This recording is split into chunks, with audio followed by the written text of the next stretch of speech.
My earliest memories of the Xbox are tinged with deep suspicion because I was a PC gamer, and when Microsoft announced it was getting into consoles, I wasn't entirely keen, and I wasn't entirely convinced it would work. When you first saw it, you wanted the one little light to glow inside. You wanted it to be a big beam of light, like something out of Tron.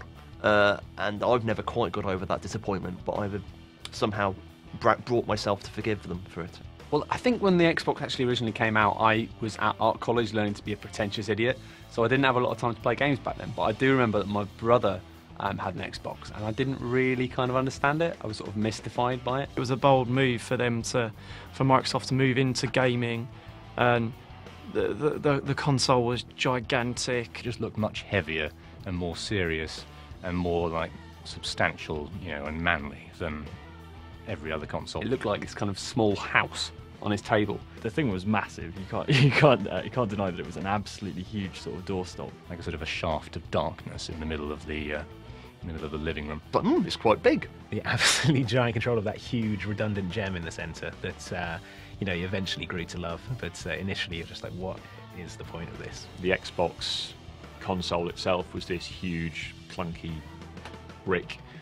It didn't look particularly elegant. It had some quite peculiar games on it. Microsoft had a bit of a presence in gaming before, certainly in the PC. I mean, I was a big PC gamer, but it did seem a really strange move. But actually, you could tell they were in it for the long haul. That's the thing about Microsoft is they knew with the first Xbox that it was just about producing a better console, right? And introducing some of the ideas like Xbox Live, like having a hard drive, introducing those ideas to people and building on that. It's Microsoft, they're doing a console for the first time, and everyone, I was working in Future at the time, and everyone had a theory.